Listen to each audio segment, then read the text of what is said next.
Quelle gueule. Lui, le petit regard. Franchement, ça pourrait presque faire une pub. C'est presque une pub pour le coussin. C'est presque une pub pour le coussin. Le coussin. T'as envie d'acheter ce coussin moelleux. Bon, je vais pas parler trop fort parce que Dr Mus, il est un peu fatigué. Parce que l'internat, c'est pas facile.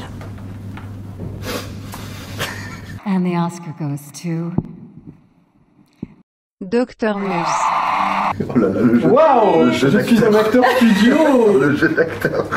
Donc bonjour à tous, on se retrouve avec Marine Orphelin, avec Essas 10 médecins pour une vidéo un petit peu plus, on va dire, intimiste sur notre début en tant qu'interne, qui peut avoir été un petit peu difficile, qui ont aussi leur lot d'anecdotes forcément assez sympathiques. Juste avant de commencer, on va quand même un peu préciser, pour les personnes qui n'auraient pas vu la première vidéo, que du coup nous sommes internes en première année de médecine générale, et on a donc du coup tous les trois commencé par les urgences, et là nous sommes chez le médecin généraliste actuellement. Est-ce que ça vous dirait de commencer par les urgences? Si vous avez des petites anecdotes, n'hésitez pas, c'est à vous, c'est tout de suite. Oh là là. Du coup, vous avez apprécié vos stages aux urgences déjà? Moi c'est un peu compliqué. En fait, je sais pas vous si ça vous l'a fait. Le début du stage était super. Et arrivé la période de décembre à janvier. Grosse épidémie. Où c'est devenu un enfer. Et, étonnant. Il y a eu un afflux de patients, mais genre vraiment on l'a pas vu venir d'un coup. Avec une équipe qui s'est transformée petit à petit en fait en quelque chose où du coup c'était plus sympa de venir aux urgences. Alors pourtant moi j'aimais bien venir aux urgences. Et tu te prends un peu ce truc dans la gueule et tu fais waouh, il y a quand même des périodes qui sont vachement compliquées. Ouais, je l'ai vécu exactement de la même manière. On s'est pris la période hivernale en pleine face dans un service trop petit par rapport à l'afflux des patients. Ouais, ça a été très très chaud pendant 2-3 mois. Hyper intense, fatigant, où tu prends des pauses déj de 15 minutes, t'as pas le temps d'aller aux toilettes. Franchement, ma moyenne, tu finis en rétention d'urine, c'est horrible. Moi quand je mangeais à 15h, j'étais content quand je mangeais à 15h. Ouais, mais le pire, je trouve, c'est la nuit. Parce que quand t'as fait ta journée, il y a du monde, tout ça, le soir, t'es vraiment fatigué. Donc t'attends qu'une chose, c'est vraiment ta pause où tu vas pouvoir prendre des calories, là, te redonner un peu d'énergie. Et nous, ça nous est arrivé sur ces périodes-là de crise, de manger à 3h du matin. Du coup, j'en peux plus. Et je me suis découverte, dans le mauvais sens du terme aussi, en tant que médecin fatigué, à péter des plombs sur mes patients, quoi. Alors dire, non mais c'est bon, vous êtes pas à la maison ici. T'imagines Marie vénère, j'ai trop du mal à imaginer. Non mais bon, un patient qui vient à 2h du matin parce qu'il a mal au dos depuis 4 mois. Pourquoi vous venez à 2h du matin aujourd'hui, quoi? C'était super dur, quoi. De gérer ses propres émotions quand t'es fatigué. Tu fais la transition parfaite en fait, parce que moi j'avais parlé d'émotions, effectivement, vu que j'étais dans une structure assez particulière. Donc c'était des patients qui étaient atteints de cancer, et quand ils venaient aux urgences, c'est que soit ils décompensaient, soit ils avaient des complications de leur traitement. Et en général, sur 6 mois, il y a des patients qu'on a vu partir et auxquels on était attachés. Et moi j'ai beaucoup de mal avec ça. C'est-à-dire que je gère très bien tout ce qui est sang, fracture, franchement ça me fait rien du tout. Mais tout ce qui est émotion, j'ai beaucoup de mal. Quand je vois quelqu'un pleurer, en fait j'ai envie de pleurer avec lui, même si je sais pas pourquoi il pleure, c'est ouf. Et j'ai vu des patients partir, et heureusement que j'avais une très bonne équipe. D'ailleurs Agathe, si tu me vois, et puis Johan et Christophe, efficace, voilà. Heureusement que j'avais une très bonne équipe, on comptait beaucoup les uns sur les autres, et j'avais des infirmiers très expérimentés qui sont là depuis très longtemps, donc ils savaient que pour nous c'était pas évident. En plus on était premier semestre, Agathe et moi, donc Agathe tu m'as comme interne, et tu t'attaches à des gens, tu leur fais ils viennent une fois par semaine, soit pour des trucs de routine, des ponctions d'acide, parce qu'ils ont de l'acide, des ponctions pleurales, des choses comme ça, donc on fait un peu mécaniquement, et de temps en temps ils viennent pour une décompensation, et au bout d'un moment ils viennent pour une décompensation, c'est la dernière, et que tu dois annoncer, on est bien encadré, il y a toujours un chef, etc. Et puis ils ont un bon réseau de soins palliatifs, donc on était bien encadré avec des médecins de soins palliatifs qui étaient très bien, qui nous montraient comment annoncer les choses, comment accompagner les gens. Mais émotionnellement, une dame que je suivais depuis la dernière de mon stage d'ailleurs, que je m'en souviens, je l'ai suivie de A à Z et je l'ai vue se dégrader, et vraiment quand elle est partie, son époux savait que c'était une question rapide, et qui m'a regardé, il m'a dit je suis content que vous soyez là pour nous accompagner, parce qu'en fait je les connaissais. C'est terrible. Je me souviens, je suis allé dans le bureau, en fait j'ai pleuré, et je suis rentré chez moi, j'étais vraiment pas bien, donc il y avait ma maman qui me fait des crêpes. Là, c'est un bon de tacos. Non, des crêpes. Tacos de Madaron, c'est des gâteaux, c'est pas des tacos, c'est des trucs 3 étages. Bon. Et non, émotionnellement, c'est moi, c'est ce qui m'a en plus le plus. Enfin, c'est pas un point négatif, parce qu'au final, ça m'a. Ça t'a appris aussi. Plein de choses, parce que voilà, j'étais au premier semestre, j'avais l'excuse d'être tout nouveau, tu vois, donc je pouvais dire, je sais pas comment gérer ça. Et voilà, émotionnellement, moi, c'est ça qui était le plus dur. Bon, et des moments joyeux, et des moments drôles. Les moments drôles, ouais, on en a eu plein. Avec ma co-interne, c'était génial. On s'amusait, on a fait des batailles d'eau. L'équipe infirmière, paramède et médicale, Ouais. même les médecins seniors, c'était enfin, on rigolait trop bien. On leur faisait des blagues, on les appelait. On disait oui, là il y a un patient, il est trop vénère, il veut voir qu'un senior, il fait 2 mètres de haut, 100 kilos, et le mec il descendait en sueur, alors qu'en fait il y avait personne. On les dérangeait pour rien et tout. Bah, c'est rigolo quoi. C'est rigolo. C'est important. L'ambiance, c'est c'est urgence ouf. comme ça. Ah, mais l'ambiance, heureusement. Nous, c'est pareil, Heureusement. il y avait une ambiance de ouf et on mettait de la musique, on mettait de la musique sur les PC pendant les Ouais, nous gardes. aussi. Nous aussi. Nous aussi, on avait un écran géant. Ça, attends, je te mets un Ouais, truc. pareil, on avait un écran géant, on regardait la télé de temps en temps, on laissait la télé en fond. Ouais, c'est ça. Non, l'ambiance, ouais. Moi, je pense que les meilleurs souvenirs que j'ai de ces urgences que j'ai fait, c'est l'ambiance, les blagues, les conneries comme ça avec mes équipes d'ailleurs qui sont devenus des amis. Hein, et le point positif, c'est ça. Hein. Mais sincèrement, même parfois t'as des patients qui sont un peu décalés, quoi, qui sont. Ouais, qui j'en ai peuvent, vu, qui peuvent mais. être bizarres aussi, mais Ouais. drôles. J'avais un patient, je sais pas pourquoi, il revenait toujours. C'était Quand trop j'étais là, content. et c'était moi, et j'étais bah, je peux prendre un patient, et je le vois, et je fais, mais encore lui, je l'ai vu 4 fois, et c'est toujours pareil, c'est un vieux monsieur qui se descendait à chaque fois. Il fallait lui remettre sa sonde. Et 4 fois, je l'ai vu 4 fois, je lui ai remis sa sonde. Je vraiment parti pour la sonde, et on mettait la sonde. Bah, tu connaissais son anatomie, Ah bah, à la fin, ça au bout d'un moment, Ouais, les deux fermés, quand balancer la sonde encore. comme ça. Ah, moi, c'était une dame aussi au circuit court, donc toutes les consultations, plus médecine générale, enfin voilà, pas urgence vitale en tout cas. Et ouais, du coup, moi je suis tombée aussi par hasard, tout le temps sur la même patiente qui revenait à chaque fois, et c'était toujours le même motif, et surtout, j'arrêtais pas de lui expliquer qu'il fallait caler un médecin traitant. Voilà, et à chaque fois, elle me disait ah bon, je savais pas. Et moi j'étais si, je vous l'ai dit la fois d'avant. C'était moi, Parce que c'était moi. Mais j'avais vu la story que t'avais fait en fin de stage où du coup tu balançais de l'eau, des trucs comme ça c'est... Ah oui, mais c'est trop bonne ambiance. Ça. Il y a une tradition Le qui fait que, bisutage, ouais, il y a une tradition, c'est pas du bisutage, tu vois, c'est la cérémonie de fin, tu vois, le bisutage, tu vois, c'est. Oui, c'est peut-être un peu fort. Voilà, c'est les paramètres qui bisutent les internes. Moi j'ai inversé les rôles, c'est moi qui bisutais mes paramètres. T'as pas attendu Ah non, ils sont arrivés avec un sérum de sel, ils ont voulu faire les malins, j'ai ouvert le sérum de sel en deux, j'étais balancé sur la tête. J'ai pris du glucosé, il tremblait, il collait de partout, c'était vachement rigolo. Il y en a une qui avait les cheveux, du coup c'était plus des cheveux, c'était Le pire, c'est les un carton. hémocutures. Ah ouais, ça Ah, c'est ça dégueulasse. pue Ça je l'ai pas l'horreur. fait, mais il paraît que c'est Moi dégueulasse. j'ai eu les émocs sur ma blouse et dans les cheveux toute la journée. Ah, Bah moi les paramètres au final ils nous ont pas fait de bisutage de fin. Par contre ils nous ont invités au resto et ils nous ont offert cool. Mais en fait c'est à dire que en fait l'ambiance était tellement un peu compliquée. Nous ça a duré de janvier jusqu'à la fin du stage en fait. C'est-à-dire qu'on était dans une situation qui ne s'est pas désengorgée malgré la fin de la période hivernale, ça continue en fait. Donc du coup l'ambiance était vraiment pas bonne et on s'est quand même dit il faut quand même on va pas se quitter en mode tout le monde est génial.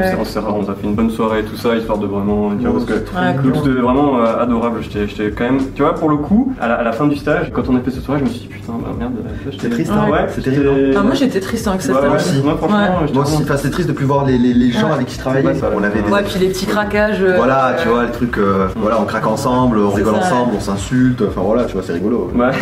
C'est vrai qu'au final, même si les urgences, c'est vrai que c'est un peu en ce moment compliqué, moi j'en garde quand même de très bons souvenirs, tu vois, de très belles rencontres et des situations vraiment complètement dingues et en même temps, il y a qu'aux urgences que tu vois ça, quoi. Il y a qu'aux urgences que tu vois Et c'est pour ça qu'on fait un beau métier. Bah ouais, au Je final. pense qu'on peut se vanter d'avoir un métier, d'ailleurs je pense que c'est pour ça qu'il y a autant de séries médicales et que ça marche aussi bien, d'avoir un métier au final qui est. C'est passionnant. C'est passionnant, voilà, c'est ça le mot, c'est passionnant. Est-ce que peut-être on pourrait parler de la première garde? Moi j'en ai pas eu. T'as pas eu de garde? Non, Tu faisais pas de garde? non. Ah Ah, moi faut que je T'as dorme. triché toi. Ah ouais. Moi faut que je dorme. Y a Bah pas faut de- que tu dormes, mais tout le monde a Oui, besoin mais de moi dormir. vraiment, j'ai vraiment besoin de dormir. Il n'y a pas de terrain, Non, mais il n'y a moi pas de aussi. garde pour les urgences cancéreuses parce que Non, il y en a pas en fait, et on m'a proposé d'en prendre, j'ai dit non. Ah d'accord. T'en proposé putain c'est sympa. Parce que moi je peux te dire J'ai que dit non. ils ont Ouais, dit t'en non. prends et tu vas en prendre aucune d'une. J'avais fait des gardes Garde. en tant qu'externe, tu vois. Enfin, je sais Ouais, si moi t'en aussi. avais fait aussi. Enfin, Mais je tout le dormais. monde, tout le monde Je devait dormais. faire ses gardes Moi, je dors validées. pas. C'était combien, 25? Ouais, 25. Ouais, 25. Je faisais les gardes en tant qu'externe, mais laisse tomber quoi. Les gardes où j'arrivais pas à dormir plus de 4 heures, mais je pleurais. Mais là, en tant qu'interne, c'est ça qui est dur, c'est que c'est plus une option en fait. Mm. Aller dormir ou Ouais, pas, c'est vrai qu'en tant c'est. qu'interne, tu T'as les vois, responsabilités Ouais. d'être aux urgences et de prendre en charge les patients et Ouais. bah t'iras te coucher s'il y a plus de patients quoi. Ouais, ouais. En gros, enfin ou s'il y a pas C'est ça. Moi, ça pas me fait d'urgence peur même dans de les ouf, hein. étages. Parce que moi je faisais les étages aussi. Je sais les étages aussi. Ouais. Moi ça me fait peur de Les ouf parce étages. que je sais que je suis pas opérationnel, hein. Ça, je vais devenir dangereux. Franchement, mais Je c'est suis sérieux, exactement, hein. Mais c'est ce que ce on qu'on s'est disait dit. tout à l'heure. C'est exactement ce Ouais. qu'on se dit quand on est. Enfin, la première fois, moi j'étais là en mode putain, mais je vais mourir en fait. Je Je n'ai vais jamais mourir passé et je ce vais gars, tuer en fait. des Oui, gens. c'est ça, je vais tuer des gens, surtout moi, limite je meurs, mais je vais faire du mal en Parce fait. que en vrai, les urgences encore. ça va. Les urgences, bon, même si ça dure jusqu'à 3h du mat, c'est juste épuisant, mais c'est bon. Les étages, il peut tout se passer dans les étages. Ah ouais, Il peut tout se passer. Oui, tu veux Et que je te raconte ça, c'était le pire truc pour moi. Non, mais c'était hyper dur les étages. En plus, les urgences, bon bah tu connais bien quand même ton service, comment ça fonctionne, les paramètres, les médecins et tout. Donc ça va, tu te sens quand même chez toi finalement, et même si t'es déstabilisé de temps en temps par des situations, bon, tu gères à peu près quoi. Mais alors dans les étages, quand c'est un service spécialisé, moi j'avais hépatogastro. Comment te dire qu'en hépatogastro, ça peut vite partir en vrille. Et moi on m'appelle l'interne. Je me rappelle de toi. L'interne d'hépatogastro qui m'appelle à 18h30 et me dit écoute, là je dois y aller, mais je viens de lancer une bio pour une patiente qui est pas bien. Hier elle avait 8 d'hémoglobine, c'était un peu limite. Et là il me dit bah du coup je recontrôle l'hémoglobine et tout ça.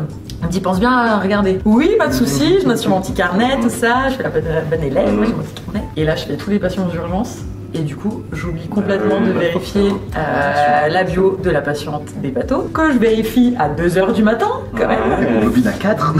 Hémoglobine à 6,5. Waouh. J'ai couru dans le service d'hépato, mais je te jure, hein, j'ai prévenu mon chef tout de suite et je lui ai dit écoute, la patiente elle était pas bien, déjà à 18h30, en fait elle a 6,5 d'hémoglobine, ça se trouve elle déglobule, ça se trouve là maintenant elle a 4, enfin ça va pas du tout. Du coup, je suis montée en courant dans le service et finalement j'arrive, elle dormait.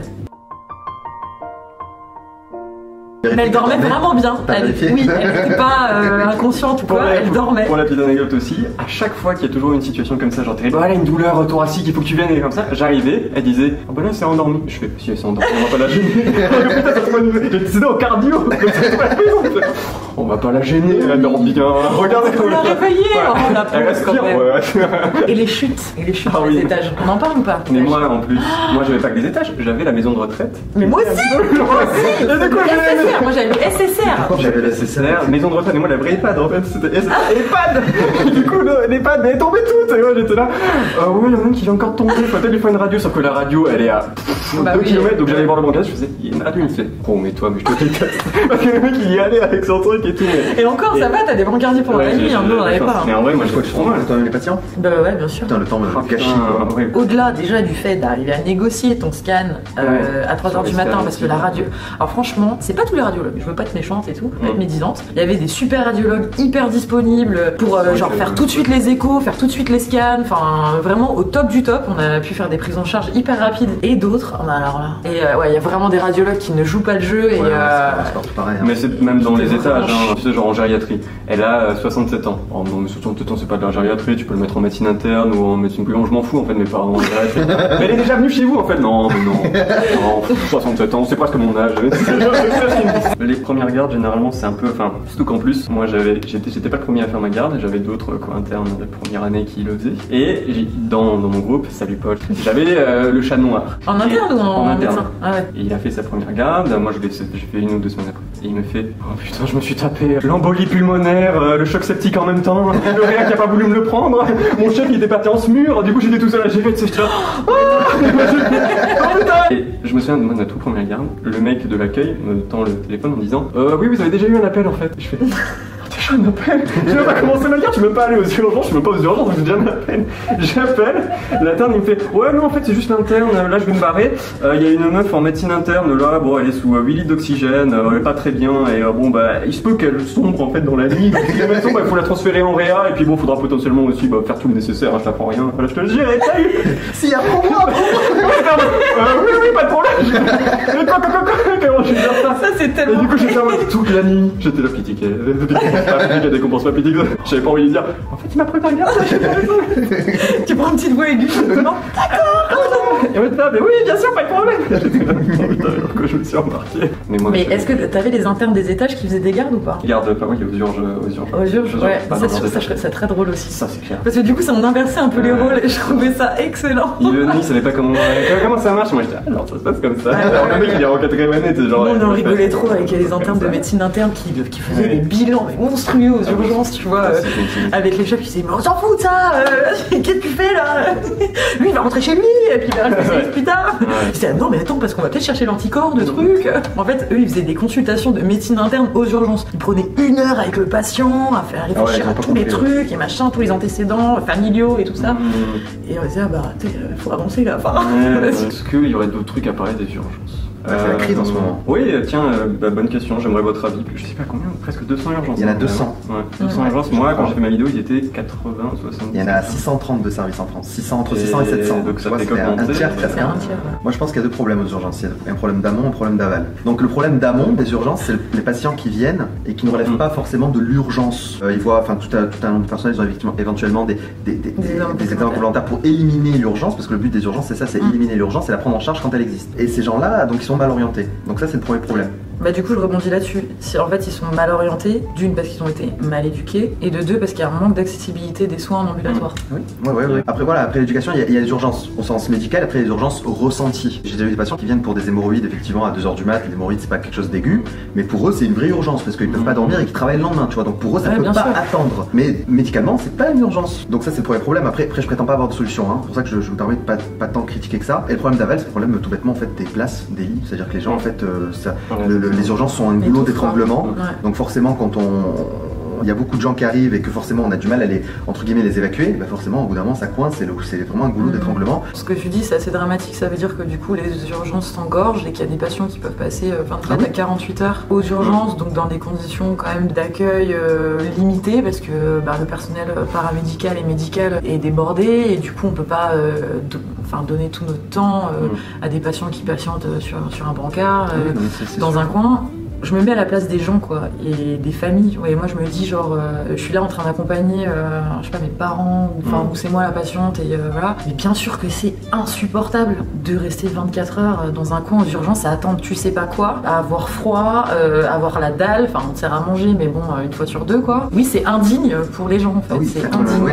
C'est clairement le mot.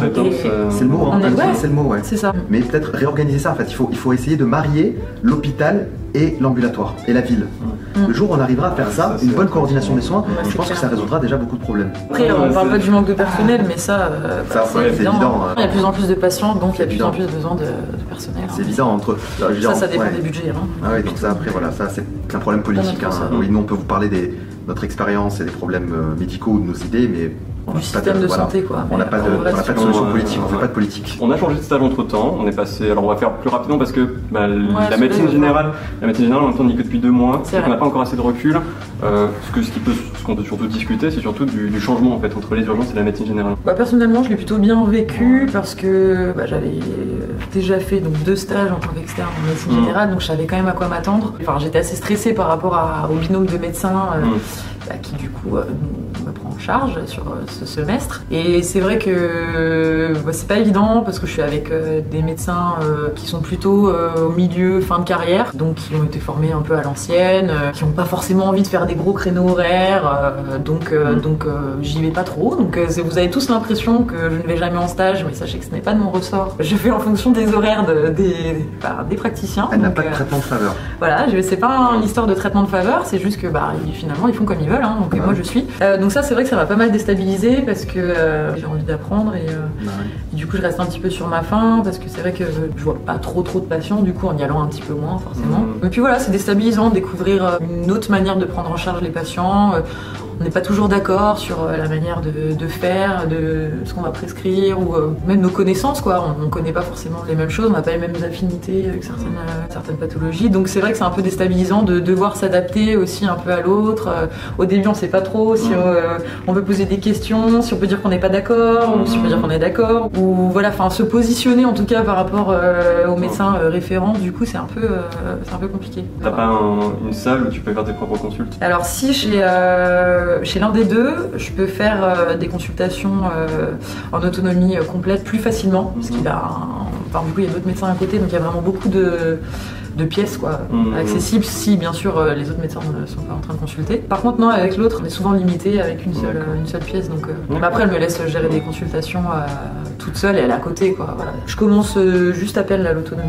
D'accord. Je sais pas pour vous. Mais... pareil, moi ils m'ont supervisé un petit moment en observation et puis ça allait, mais j'ai vachement de liberté, moi j'ai beaucoup de chance. J'ai un binôme, ils sont très bien, ils font de l'échographie, ils font plein de choses. Toi ça a l'air vraiment cool quand même. Franchement je suis suivi tes stories de stage, ça a l'air vraiment varié. Je suis très content, je suis très content, j'apprends plein de choses. Ils ont leur patientèle, leur patientèle leur fait confiance et ça c'est quelque chose, c'est très important pour moi, ça me met des étoiles dans les yeux. Quand tu vois quelqu'un qui te fait confiance, tu vois, il te confie quelque chose en dehors de l'aspect un peu égo, c'est toujours valorisant de voir, de voir son reflet amélioratif dans les yeux de quelqu'un. Donc moi je trouve que c'est vachement beau. Et puis ils font plein d'actes, ils font tout. Ouais, ça c'est cool. c'est bien, Moi ça me manque parce qu'ils font très très peu d'actes. Ouais. Ils ont pas de matériel, tu vois, ils ont pas de CG, ils ont pas d'écho, Ouais. ils font pas de ponction articulaire, ils font pas de suture. tout, c'est... Voilà, et moi j'envisage pas ma manière de faire comme ça. Enfin, j'ai pas envie de me restreindre, j'ai vraiment envie de faire des actes. J'aime en plus toucher, faire moi-même. Oui, voilà. Donc du coup, bah oui, forcément, je suis un petit peu Ah oui, frustrée. oui. J'avoue. Voilà, mais pour ceux qui Après, ont ça pas n'empêche fait pas que c'est des bons médecins. Ah ouais. Je dis pas ça du tout. Je dis juste que leur manière Voilà, ils ont de accès à leur pratique, pratiquer. voilà, ils ont accès à leur pratique Voilà. sans la technicité, quoi. Exactement. Moi, pourquoi c'était frustrant?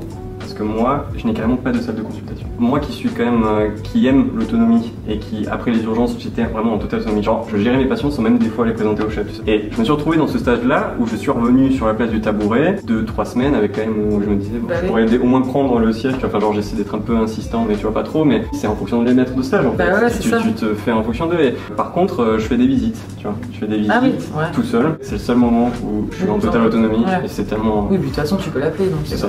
C'est tellement un bouffée d'air frais que vraiment dès qu'il y a une visite, genre je saute et je prends la voiture. Et puis juste une dernière question. On a fait quand même de l'hospitalier, on a fait du libéral. Vous, votre projet professionnel, vous le voyez comment? Libéral. Libéral, 100%. Ah, la liberté, ouais. Après, je sais pas comment je serai, si je serai marié ou j'aurai des gosses en un petit moment, mais il y a trop de liberté en fait. Moi, j'adore la liberté, donc pour moi, libéral. Je m'organise comme je veux, j'ai mes patients, j'ai ceux que je veux. Enfin, voilà. Toi, Marine, t'es. Moi, je vais rien dévoiler. Non, je rigole. Oh, Non. Le stade Pour une fort. prochaine vidéo. Bah, moi, je me vois bien, enfin, majoritairement, on va dire en libéral. Mm. Après, pourquoi pas avoir une activité hospitalière type consultation gynéco ou consultation de médecin aux urgences, voire juste des gardes de temps en temps aux urgences pour garder un petit pied. Et puis, surtout, moi, j'ai envie de faire de la prévention, en fait. Donc, j'ai envie de potentiellement bosser avec des agences régionales, voire nationales, si on a de l'ambition, pour mettre en place des programmes de prévention, que ce soit nutrition, activité physique, dépistage, vaccination. Trop bien. Enfin voilà, moi j'adore faire de la prévention et je pense que c'est l'avenir en fait, c'est améliorer sa manière de vivre pour éviter d'être malade. Donc, Moi, j'y pense pas, j'ai jamais pensé à aucun moment à faire ça, tu vois. Bah, Donc, tu vois, c'est marrant, c'est une bonne idée, au tu vois. travers de mes voyages dans les îles, j'ai quand même remarqué qu'on n'était pas tous au même niveau en termes de prévention, tu vois. Ouais. Et il y a quand même des populations qui prennent pas bien soin d'elles. Et il y a encore pas mal de choses à faire. Même voilà, les jeunes, ils sont très mal informés sur plein de choses. Et, J'ai pas réfléchi jusque. Ouais, tu sais, je suis libéral. La prévention, je trouve ça très intéressant. Je pense que c'est c'est important. pas mon idée. Hein. Ouais, bah. Je peux pas faire grand chose à mon niveau. Bon, c'était une bonne vidéo, franchement, ça faisait plaisir d'avoir les histoires. Et c'est marrant parce qu'en fait, on se rend compte qu'on a un peu le même vécu. Tu vois. Carrément. Bon, enfin, en tout cas, merci beaucoup d'avoir été là pour ces vidéos. Je pense qu'ils intéresseront beaucoup les gens qui regardent. Merci de nous avoir Merci à invités toi. sur ta chaîne, c'est cool. Hein. Ouais. On se retrouve pour une prochaine vidéo. Prenez soin de vous et à très bientôt. Ouais, prenez soin de vous. Ciao, à la prochaine. Salut.